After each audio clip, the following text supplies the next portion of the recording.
Hello, my name is Reverend Dr. May Elise Cannon. Today is Monday, June 23rd, 2025. Today is day 626. And Mondays normally have a lot of information, and today the amount of information is ridiculous and abundantly disconcerting. A CMEP staff member texted me yesterday and said at the beginning of church today, referring to yesterday on Sunday, their pastor said, "Blessed are the peacemakers, for they will be called the children of God." And they wrote this. They said, "I had to leave and go and sob in the car because I was so overcome by the sorrow and just not wanting to make peace anymore. I just wanted the harvest to show up, for the proper time to hurry up and be here." Thinking of Galatians chapter 6. After that, I had a long nap. I'm back. I'm ready. I just think it's important to share those realities. Praying for all of us as peacemakers, all of those of us who have concern for humanity. Lots of love, my friend. And I got that note and I thought, this staff member's heart was so much bigger than I, because I've just been closed off. I've been like, my heart has felt so hard.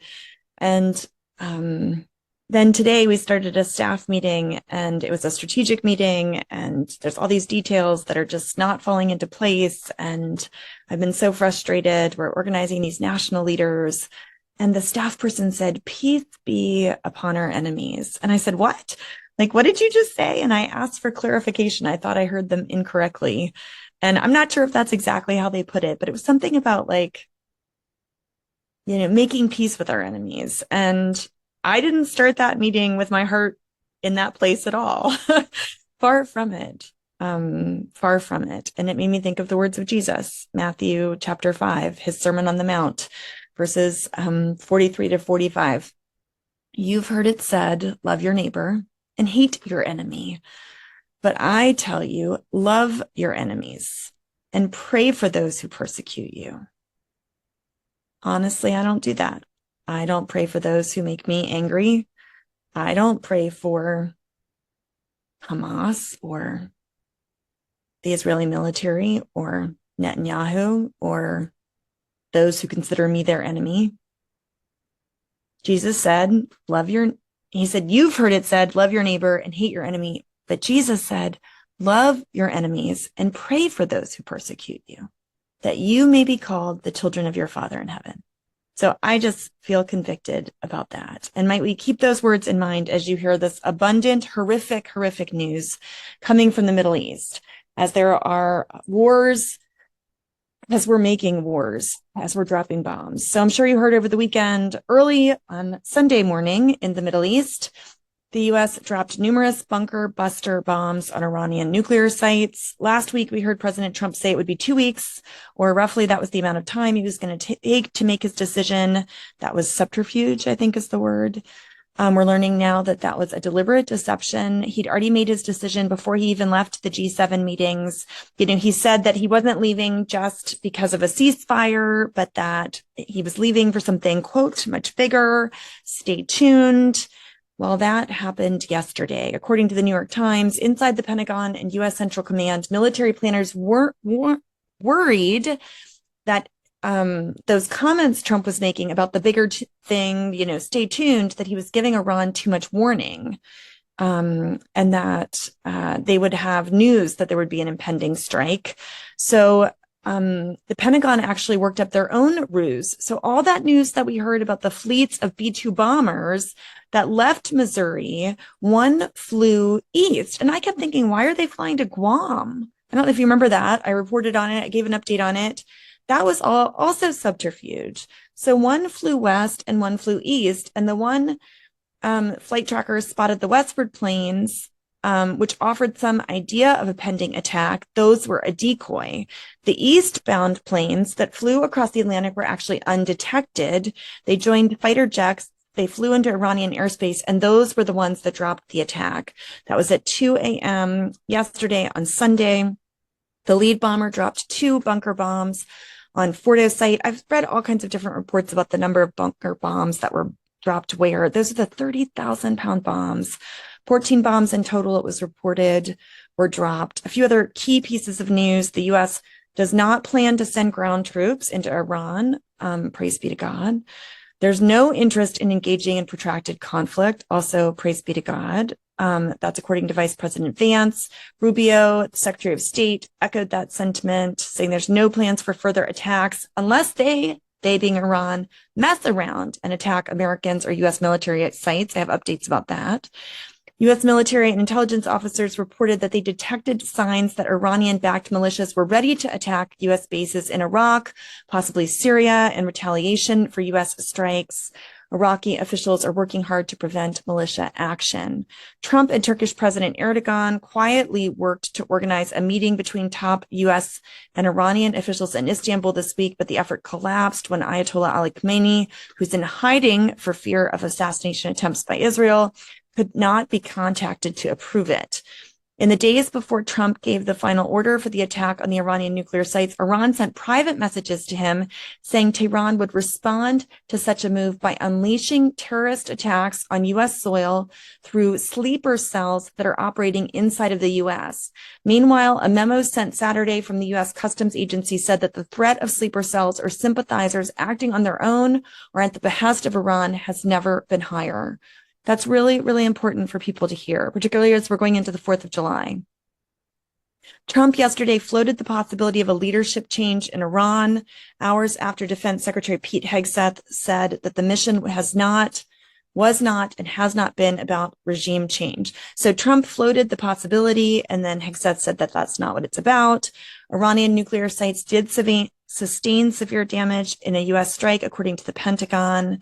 While they asserted the mission was not about regime change. The chairman of the Joint Chiefs of Staff, who is General Kane, C-A-I-N-E, said in a news conference Sunday, which interestingly, I thought I saw this in the news and thought that it said K-A-N-E, but okay, C-A-I-N-E. He said in a news conference that Fordow, Natanz, and Isfahan nuclear facilities sustained extremely severe damage, but that it was too early to tell the scale of the destruction. I don't understand how they can sustain extremely severe damage, but it's too early to tell the scale of the destruction. That contradicts itself to me, but okay. This mission has not been about regime change, again, said Secretary of Defense Pete Hegseth. Now, what happens now? 3 main options. Iran could retaliate further. I'll talk about that again. They did retaliate some. I'll give an update on that. U.S. troops on bases and warships across the Middle East are preparing. It could create havoc in international shipping, shutting down the Strait of Hormuz, a critical transit hub for oil and natural gas. All of these options carry risks for Iran's clerical rulers. The war could get messier. Iran's allied militias could get involved, including the Houthis, Hezbollah, other armed groups in Iraq who've not yet fully joined the fight. Iran could negotiate, although it's not looking promising. There is the question of whether or not this was legal. I won't get into the constitutional question in terms of great detail. Article 1 assigns Congress the power to declare war and to raise and support armies, but Article 2 designates the president as the commander-in-chief, and Republicans and Democratic presidents argue about where the authority lies. U.S. law, there's been questions since the Vietnam War about who has what rights. Apparently, Congress historically has done little to enforce the War Powers Resolution. So that's where there's the question of Senator Kane, maybe that's where I'm getting the spellings mixed up, has proposed the War Powers Resolution. International law, some experts say the U.S. is permitted to act if it faces an imminent attack, but very, very few, no experts have said that it could be argued that that was a justification for this bombing of the Iranian, nuclear power sites, nuclear sites. Okay, today at the end of the workday, about 4-ish p.m. East Coast time, it was reported that there were no casualties, but Iran did fire missiles at a U.S. base in Qatar. Now, this was a thwarted attack. So Iran launched multiple missiles against a U.S. airbase in Qatar in retaliation for our attacks yesterday. It's unclear if the attack on the Al Udeid airbase marked the full extent of Iran's retaliation. President Trump now has to decide how he's going to respond and whether or not the U.S. is going to retaliate against its retaliation. Trump met at the White House with his national security team, Hegseth, Joint Chiefs Chairman General Dan Kane, as the Iranian attack unfolded. The president warned any retaliation would be met with force far greater than what was witnessed when the U.S. military attack happened against the nuclear sites over the weekend. 14 Iranian missiles were intercepted because Qatar intervened on the U.S.'s behalf. So Qatari air defenses thwarted the attack against the U.S. airbase. 3 hours after the attack, the U.S. Embassy in Doha lifted their shelter-in-place order. So that was hugely significant today. A reporter was quoted as saying a senior White House official told him that President Trump's goal right now is to end the war. Now, I don't know if this quote happened before or after the Qatari intervention and the attack on the U.S. base, but that Trump's goal was to end the war and that he intended to tell Prime Minister Netanyahu, we want a deal, we don't want more war. Now, this, of course, was after we had just bombed, we've dropped, a number of 30,000-pound bombs in a country who we weren't previously at war with, but that doesn't sound like peacemaking to me. But okay, so that was what President Trump was saying previously. Now, a few other things. The IDF launched an unprecedented, powerful strike. That was a quote against an expanded set of targets across Iran. That was a statement from the Israeli Defense Ministry in the last 24 hours. 21 people were wounded yesterday in Israel after Iran launched a wave of missiles across 4 Israeli regions. And Iran's parliament reportedly endorsed the closure of the Strait of Hormuz, which is that key waterway that I was just talking about, that 20% of the world's oil and gas shipments pass through. At the request of Iran, the UN Security Council met yesterday. They discussed the U.S. strikes. Russia, China, Pakistan called for an immediate and unconditional ceasefire in the Middle East. Trump, this is 1 minute ago at 6 o'clock East Coast time, said complete and total ceasefire was just agreed between Israel and Iran. So you're getting this hot off the press. This is an Israeli news source. Things often break in the Middle East before they break in the United States. I'm pulling it up right now. And so Trump said complete and total ceasefire agreed between Israel and Iran. It'll go into effect at 7 a.m. Israel time. According to Trump, Iran will begin the ceasefire and Israel will resume 12 hours later, with the war being considered over by midnight. This is Trump. He announced this on Truth Social. Congratulations to everyone, all capital letters. It has been fully agreed, and between Israel and Iran, there will be a complete and total ceasefire in approximately 6 hours from now, when Israel and Iran will have wound down and completed their progress and final missions. So there's going to be missions, but in 6 hours from now, Iran and Israel should have a ceasefire. God have mercy, may it be true. And can we please have one between Israel and Hamas? And can we please feed and give water to the poor people of Gaza? And can we end the occupation and make some progress, please? So that's an update on Iran and Israel. The UN's Security Council met, as I mentioned. Israel rejected an EU report which said it may be breaching human rights obligations in Gaza and the West Bank. That also just happened. And in the U.S., the families of victims of terrorist attacks in Israel are permitted to sue the Palestinian Authority. The Supreme Court just ruled this on Friday. The Palestinian Authority told the Supreme Court, because it does not maintain any constitutionally meaningful connection to the U.S., allowing federal courts to exercise jurisdiction over claims for alleged attacks in Israel and Palestine would violate due process. The court said it recognized the national government's interest in holding accountable those who perpetrate acts of violence against U.S. nationals, who, even when physically outside of our borders, remain under the protection of American law. Justice John Roberts wrote, adding, so too, the national government's corresponding authority to make the killing of an American abroad punishable as a federal offense that can be prosecuted in U.S. courts. Now, this is a huge decision.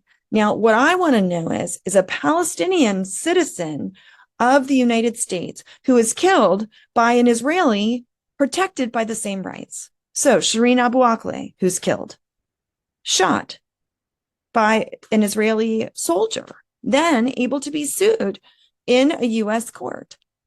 is that perpetrator who killed her. I mean, this court case by the Supreme Court on Friday is huge. The Palestinian Authority can be taken to court for killing American citizens. So can the Israeli government as well? Can other foreign governments as well? That's the question we should be asking. Finally, I like to close with updates about Christians in the region. Yesterday, 22 people were killed while worshiping in church, 63 others wounded in a suicide bombing attack in Damascus.